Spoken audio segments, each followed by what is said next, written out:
ये क्या कर रहे हो तुम? अपनी बच्ची को इस नाले में फेंक रहा हूँ। क्या अपने बच्चे को नाले में फेंक रहे हो? लेकिन क्यों? क्योंकि मुझे बेटी नहीं बेटा चाहिए था।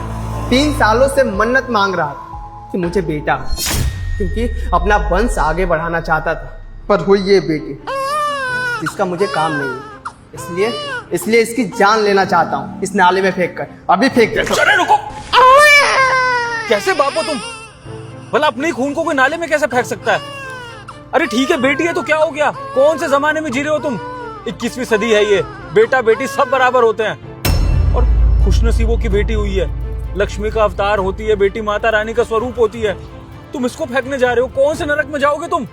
अरे इसको पालो पोसो, ये तुम्हारे लिए धनलक्ष्मी लेकर आएगी। ये लकी साबित होगी तुम्हारे लिए। देखो, मुझे ज्यादा ज्ञान मत दो। मुझे क्या करना चाहिए क्या नहीं मैंने पहले ही सोच लिया।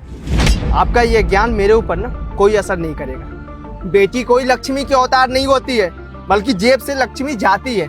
समझ में आई आपको? देखो, मैं तुम्हारी बकवास और नहीं सुन सकता। तुम अगर इस बच्चे को नहीं पालना चाहते हो ना, तो उसको मुझे दे दो, मैं इसको पाल लूंगा। लेकिन इसे फेंकने की जरूरत मत करना, वरना मैं तुम्हें नहीं छोड़ूंगा। लाओ, मुझे दे दो इसे। पागल हो क्या? इस बच्ची को पाल कर ना पछताओगे। तुम्हारे जेब से पैसे खर्च होंगे, क्या फायदा होगा बताओ? कोई फायदा नहीं होगा। और बेटा होगा तो पैसे कमा कर देगा, वंश आगे बढ़ेगा और बुढ़ापे का एक लाठी बनेगा। पर बेटी कुछ नहीं होती। पछताओगे तुम। तुम्हारी जो ये पिछड़ी सोच है ना बेटियों को लेकर, इसकी वजह से एक दिन तुम पछताओगे। फिलहाल मैं जो कर रहा हूँ वो सही कर रहा हूँ। मैं एक नन्ही जान को जिंदगी दे रहा हूँ। दे दो मुझे इसे। लो भाई, वैसे भी मेरे लिए मर चुकी थी। अब तुम इसके साथ कुछ भी करो, नाले में फेंको या पालो, मुझे इससे कोई फर्क नहीं पड़ने वाला। चलता हूँ, लेकिन याद रखना तुम्हें पछताना पड़ेगा।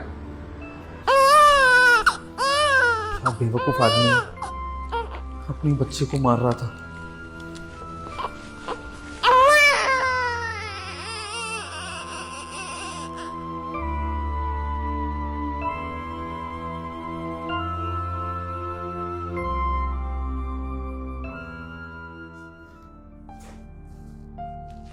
विभोर, विभोर, ये बच्चा किसका है? अब ये किसी का नहीं है। मेरे को समझ नहीं, तुम्हारे हाथ में ये बच्चा किसका बच्चा उठाकर लाए हो? मुझे कुछ समझ नहीं आ रहा। एक आदमी इस बच्ची को नाले में फेंक रहा था, क्योंकि उसे बेटी नहीं बेटा चाहिए था। और शुक्र है कि मैं वहां पर था, तो मैंने उसको रोक लिया ऐसा करने से।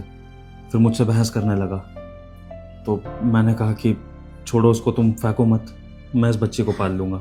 और उससे छीनकर मैं इस नन्ही जान को यहाँ ले आया। विभोर, तुमने इस बच्ची की जान बचा के तो पुण्य का काम किया है, लेकिन इस बच्चे को अपने साथ नहीं रख सकते। अरे ये छोटी सी बच्ची है, इसका खर्चा कितना ज्यादा होगा। और ऑलरेडी तुम्हारा बिजनेस में इतना लॉस चल रहा है, मैं भी जॉब नहीं करती हूँ, कितनी प्रॉब्लम चल रही है पैसों की।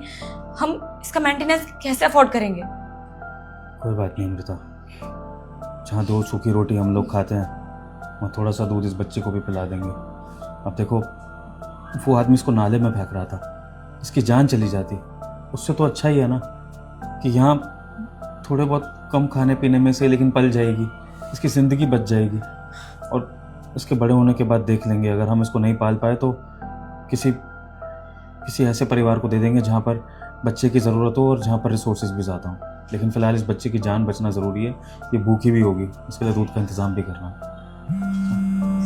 1 मिनट अमृता, मेरा कॉल आ रहा है, तुम ज़रा पकड़ना।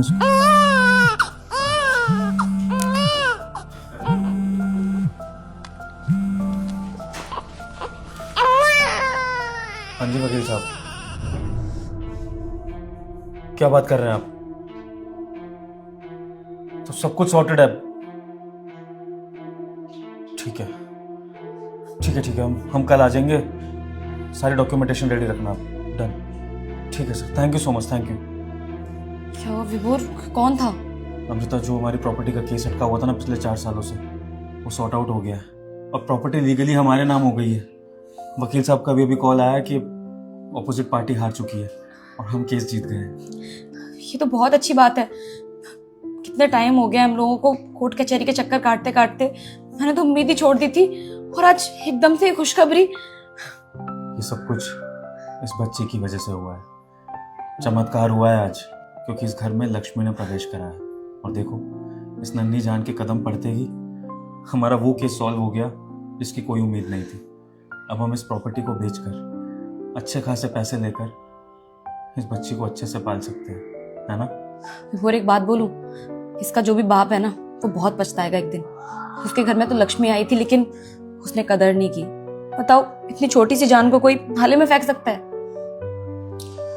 खुशनसीब होते हैं वो लोग जिनके घर में बेटी पैदा होती है, और बदनसीब होते हैं वो लोग जो घर आई लक्ष्मी को ठुकरा देते हैं।